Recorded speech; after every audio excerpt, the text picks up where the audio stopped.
What's up, rock star? I'm trying to be brilliant. I need to catch up with you.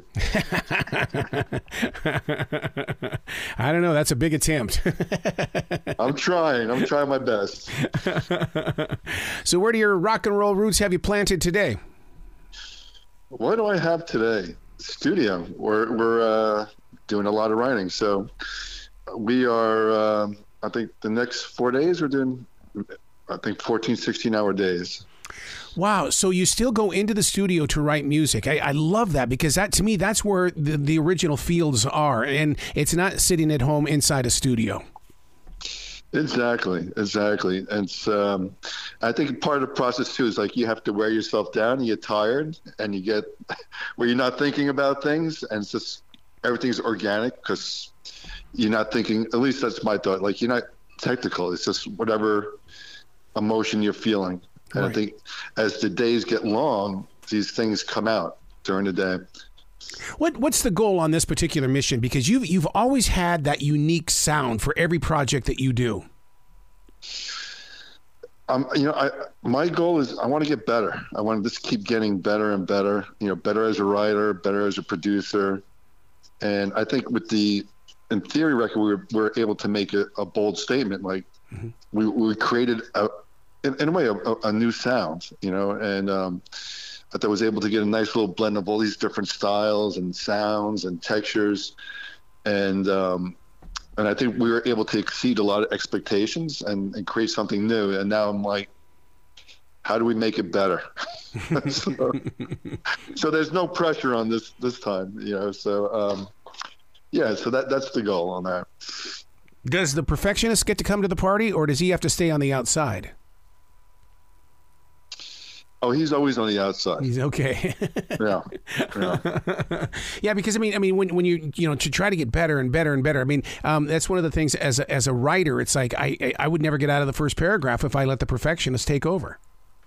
Yeah, the perfectionist never gets. I think when I say better, I think it's more of the emotion. If I can capture an emotion each time, then I'm a happy camper, even if it's not perfect. Yeah. So now on this particular level of play that you're doing, and you're songwriting inside the studio, are the musicians themselves there, or are you getting down the main idea and then you'll invite the other musicians in? Well, that's a good question. We were going to experiment and have everybody do like an old school, like Zeppelin type of recording. And I started putting down, my goal was to get 90 ideas before going in, and then there was just some things going on and just wasn't going to happen. But so on this one, we're going to do exactly how we did the In Theory record, where I think I only have 50 ideas in my notebook, and wow. I think another, I don't know, it could be another 50 or 60 on my phone. I write very primitive. It's I'll just write at the house and not necessarily write, and I'm playing, and I'm like, oh, I like that. Oh, I like this. Oh, I like this. And then right away I just get my phone on and I put it on video. It's so primitive. And I'm like, okay. And I say that idea in that moment. And then when I go to the studio, I start putting things down and then actually hear if it translates what I'm hearing at my place. See, I totally get that, because just the other day on iHeartRadio, I talked about that, how it doesn't all come to us at one moment. And if you're not documenting things, you'll forget things so quickly. Yeah, sometimes, to be really honest, sometimes I forget within 5 minutes. Yep. So as soon as I get that idea, my iPhone is going. And it's funny, if you look at my iPhone, anything that's black in the picture, like I saved to photos and videos, that means it's one of the song ideas. And I was looking at it last night because I'm going in. Yeah, there's at least 60, 70 of those, not including my notebook. So, oh, my God. Now, what are we seeing on your social media when you are playing the guitar? Is that the moments that you're talking about?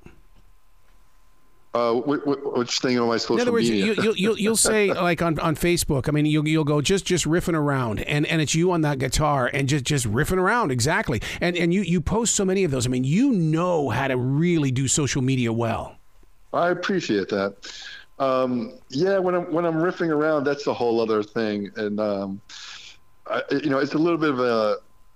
We started briefly talking about it. I think we were going to save it for this episode. but I think I told you first, like with the Go-Go record, it was one thing, and then it was the Interior record and stuff with Stevie Wonder, and then stuff with Victor and stuff. And but the funny thing, even though the people were trying to play the rhythms and hear the riffs, there's always a lot of guitar riffs, and that are not necessarily easy, but the entire song, there's a lot of riffs, a lot of musicality. But anytime a solo would come up, people know, and it doesn't matter what studio I'd be. I could be in anywhere. I could be in New York, Philly, LA, Muscle Shoals, and it doesn't really matter. Or it could be even a friend, like, is that you playing?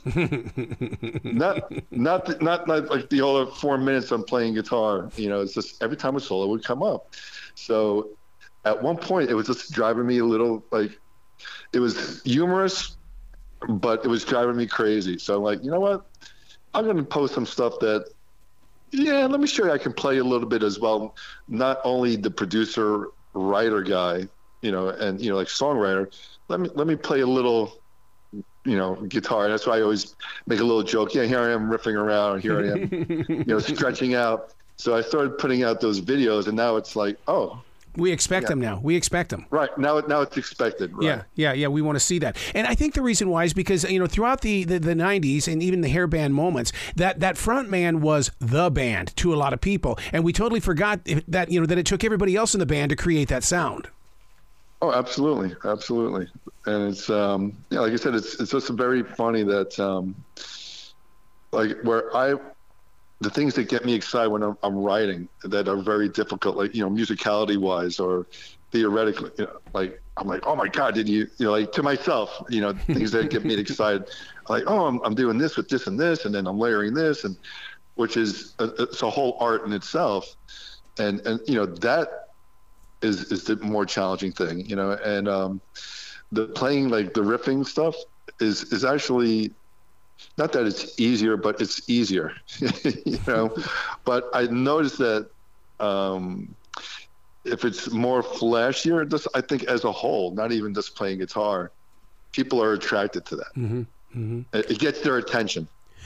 Are there two guitar solos the same? And what I mean is that you could play it in the song right now and come back 2 hours later. Would it be the same guitar solo, or is it all based on what you feel in that moment?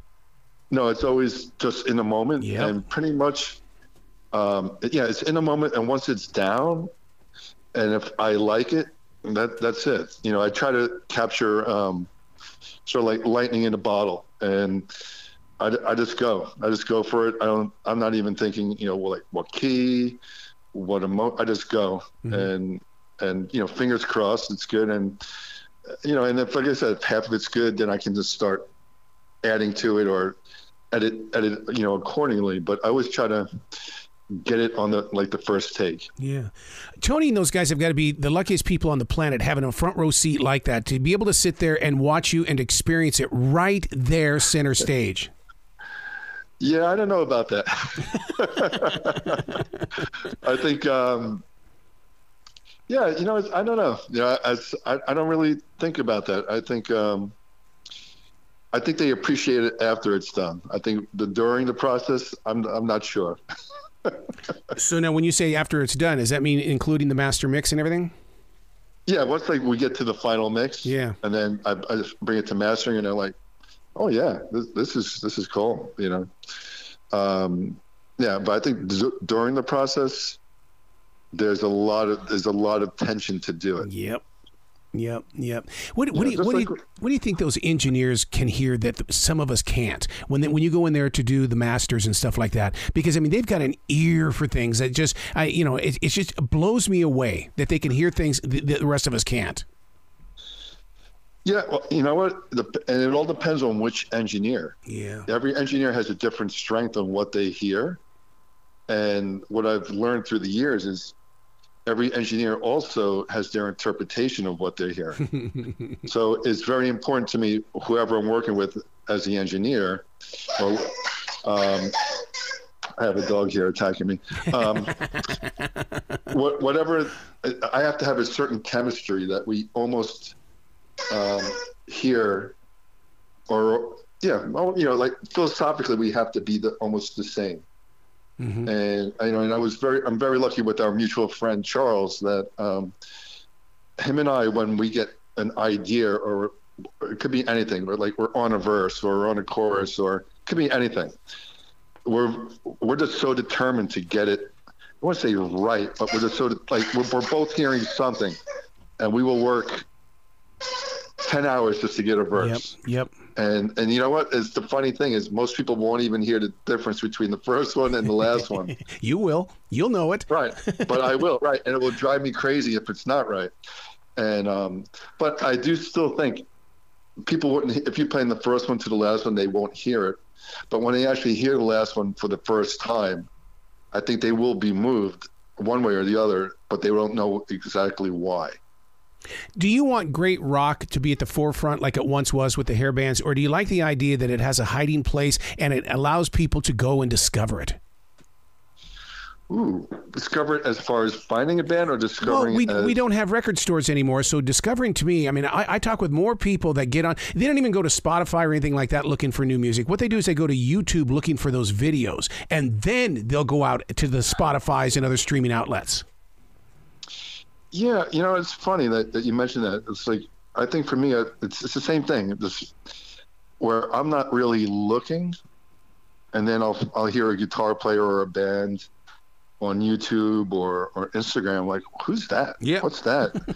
and I think that's kind of cool. That's still like the little kid in me, where there's not something specifically. I'm not like, hey, I'm looking for this type of band or this type of band. It's just, sometimes it's just in my feed. I'm like, what's this? And like there's this band, I forgot what the name it is, but apparently I'm on this bill to play with all these Guitar Hero guys at the end of January in Chicago. So it's really kind of an honor to, play with these super shredder guys. And then there's this one band that was, I was like, who is this band? I'm looking at like they have millions of views and they do some really interesting interpretations of covers. And I'm like, wow, these guys are really cool. So I started following them, and since we're on the same bill, we reached out to each other. So now I became friends with them, and and then I'll get to see them when I play in Chicago. Wow. It amazes me how the music community is getting tighter and tighter and tighter. I mean, you always hear about, what happened out in California and everything, and that was a tight community there. And then all of a sudden it's like, poof, everything kind of separated a little bit, but it seems like now musicians are really coming together. Yeah, I think so. And I wonder if it's because of the economics of the industry, that they're bonding together as I don't know. I think in the past where there was, at least I don't know, I could be wrong, but just thinking off my head here, when there's a lot of money and ego and drugs and other things involved, you get that separation, I think. And now I think everybody's in the good fight together and trying to, survive. And, it's really a struggle for an artist, unless you're at the top of the food chain. Yeah. And so I think maybe that's what's bonding people. There's a little bit less ego, and they appreciate what the other artists are doing. And I think I do think they appreciate the good fight, that we're all in it together, so that's sort of why I think there's that kind of community. Do you still find yourself being a student when you come up to somebody that has inspired you to play? Oh, I'm a student every day. Every day. Every day.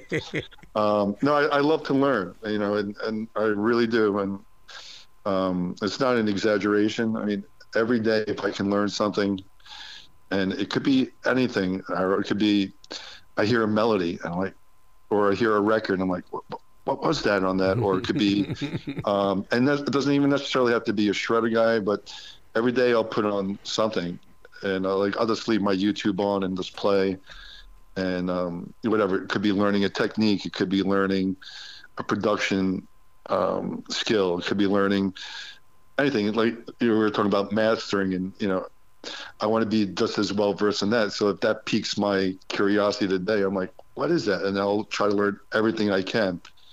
But every day, I try to learn.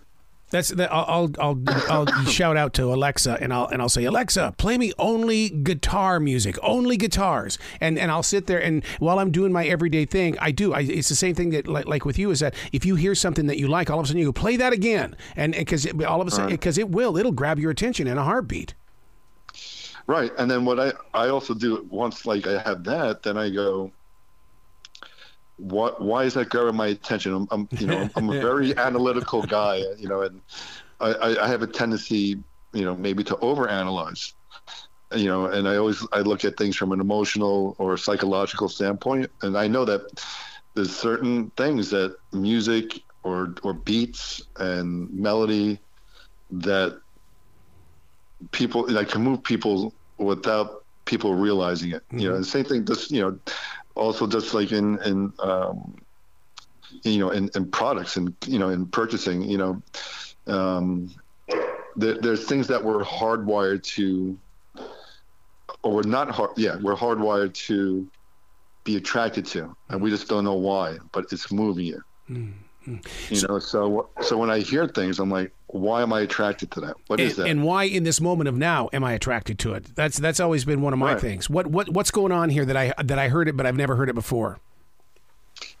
Yeah, your ears are sometimes. Well, I think so many things. Sometimes your ears are in that moment, and your emotions are in that moment. Because every day you wake up different, right? Yep. Every day you don't wake up with the same energy.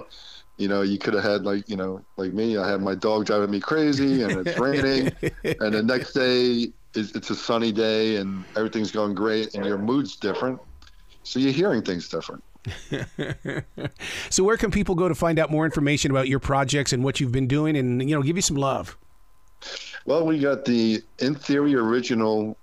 Let's see, let me get it right. InTheoryOriginal.com is everything with In Theory.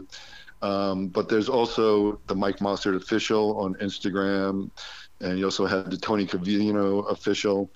On the Mike Mostert Official, obviously you have the stuff that I'm doing with Victor Wooten and Rod Morgenstein, and stuff that I'm doing with the Stevie Wonder folks, and of course, the In Theory. And then on the In Theory Original website, that's where they can actually purchase the record, purchase shirts, get the latest news, show dates. In fact, we just got offered a couple of bigger shows that we're going to announce probably in the next 3 days, and then we'll have a big announcement. I think maybe Tuesday, Wednesday. Oh wow! But we're signing something for a couple of our songs, and probably it's a mutual friend. I can't say it yet, but we will sign the documents on Friday, and we'll be doing some videos to go with that, and but we'll make the official announcement, and that will be released in March. But that's going to be very big news for us. So, I can't wait. So there's a lot of interesting things going on all at the same time. That tells me that we've got time for a future conversation then.